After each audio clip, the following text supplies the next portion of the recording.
In my last video, The Tendency Towards Equilibrium, I described an economic concept that is so basic and fundamental that it is accepted by virtually everyone, including Keynesians, namely the law of supply and demand and its effect on prices. Surely this was just about the least controversial video I've ever made, or so I thought. Enter the so-called Post-Keynesians. These geniuses think they found evidence to disprove the fact that prices are ultimately set by supply and demand. I mean, just to recap, when demand is higher than supply, we expect the price to go up, and when supply is higher than demand, we expect to see it go down. Similarly, we expect lower prices to increase demand and higher prices to decrease demand. This is such basic economics that up until recently, only the most stunningly stupid of Marxists denied it. But post-Keynesians may have trumped even them. What this boils down to is that a bunch of studies surveyed companies about their pricing strategies, and it turns out that many of them don't change their prices that often. In fact, around 35% of those asked only change their prices once a year, and 5% not at all. Drilling down further, only 22% cite changing demand as their main reason for the price change. This apparently is the stunning evidence from post-Keynesians to deny the general tendency towards equilibrium and the relationship between prices, supply and demand. To make this argument, they lean on nominal price rigidity, which means that the price of a given product doesn't change over time despite fluctuations in demand. In fact, one of my interlocutors on Twitter, Lord Keynes 2, went as far as to say, and I quote, "Most businesses and corporations set prices on total average unit costs, plus a profit markup to create stable profits. Most customers pay what is demanded." This comment left me momentarily stunned. Lord Keynes 2 is so focused on production costs, he's actually forgotten that every purchase is a trade to which both parties must agree. In fact, I tried to tell him this using the following illustration. There are a range of prices at which Lord Keynes is willing to buy and a range of prices at which McDonald's is willing to sell. In this particular case, they might have sold him this burger from anywhere between 2 and 4 gold pieces. So why wouldn't they just charge 4? Well, they also have to take into account other customer profiles, other consumer preferences. This guy, for example, wouldn't buy at 4. This guy here would buy at 5. He really likes his burgers. In fact, what the company needs to do over time is work out a demand schedule. How many people would buy at this price versus that price? And then they have to work out what the trade-off would be to maximize profits. Lower margins but higher volume, or higher margins at lower volume. In this case, it works out that 2 gold pieces looks like the best bet, so we'll go for 2. We're writing off about 25% of people who would only take our product for free or 1 gold piece. And this is a calculation. It could be right, it could be wrong, but we hope we've gotten it right. And if so, those profits will come rolling in. But if we get it wrong, we'll make a loss. Now, it appears that Lord Keynes 2 doesn't seem to understand this.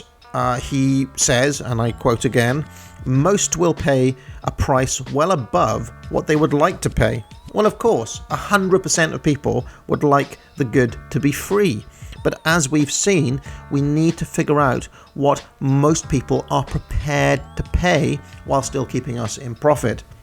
And since they are prepared to pay it, by definition, it is mutually beneficial. That is, they value the 2 gold pieces less than they value the consumer good we are going to sell them. It is clear then that demand, that is, total number of people willing to pay at this price, is ultimately what is setting the price. But Lord Keynes continued to double down, going as far as to call neoclassical price theory bullshit.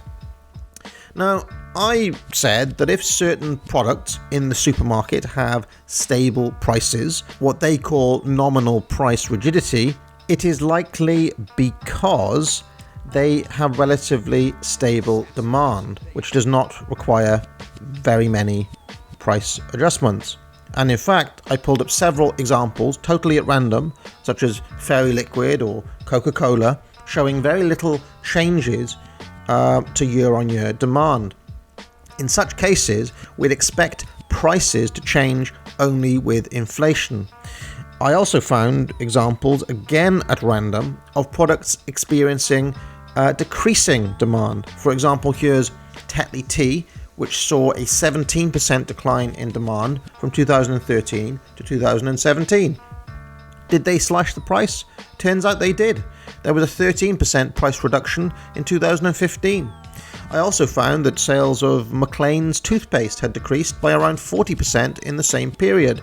In 2015, the price of 100 millilitres of toothpaste was £2. Today, that same tube of Maclean's toothpaste is selling for £1. What was remarkable about these cases is that they were taken purely at random, and yet our standard price theory perfectly predicted what would happen in each case. Lord Keynes too simply conceded this point and declared that these are flexi-price markets, but some of our other post-Keynesians were not convinced by this, dismissing these examples as, quote, anecdotal. So I challenged them to find me an example of a product with stable prices but fluctuating demand. And Lord Keynes, in fairness, came back with Coca-Cola, which famously had a fixed price of 5 cents from 1886 to the 1950s. Okay, so let's take a real close look at Coke to see if they somehow magically escaped the laws of supply and demand during this period. Why did Coca-Cola keep the price at 5 cents for 70 years? They had 3 reasons. First, their pioneering advertising campaigns had cemented the idea that Coca-Cola was 5 cents into the minds of the public. Second, vending machines all across the USA were designed to take 5 cents, and changing these would have been very costly. Third, it was actually their active strategy to keep purchase prices very low for the consumer by keeping production costs down and focusing on pumping out volume. In other words, this was an economy of scale. Here's a line from their annual report in 1922. The cost of manufacture has been reduced to such an extent that our prices to dealers, together with reduced costs to them of doing business, justifies and enables them to retail Coca-Cola at 5 cents per glass or bottle, as the case may be, which will have a very stimulating effect on demand. As long as this remained true, they could keep growing. Prior to the 1920s, Coca-Cola had only seen 2 years of sales declines in 36 years, and one of those was in 1918 when there was a 50% restriction on sugar usage issued by the US Food Administrator. So, from 1886 to 1920, they had near constant growth in sales. And we can see this by looking at the actual numbers. From 1900 to 1929, Coca-Cola saw a 7,175% increase in total demand.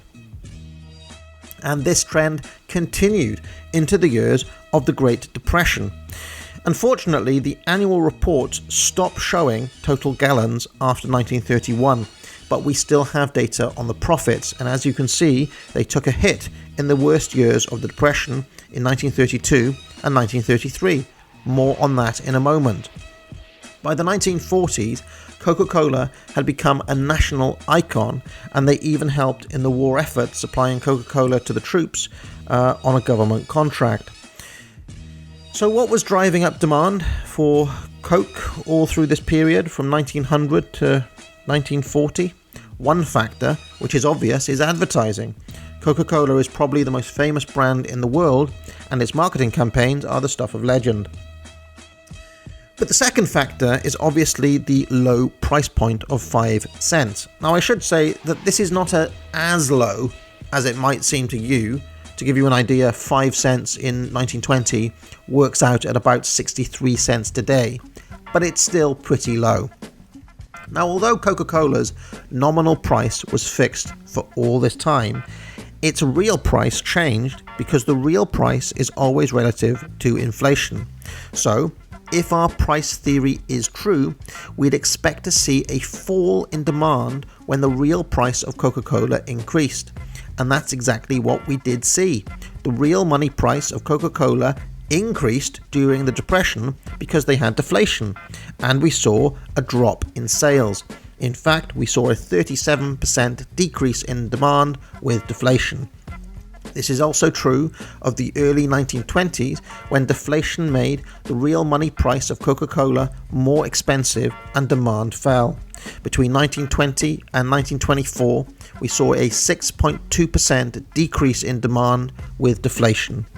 In the 1930s, when inflation returned, the real price of Coca-Cola decreased and we saw a rise in demand, a 160.2% increase in demand with inflation.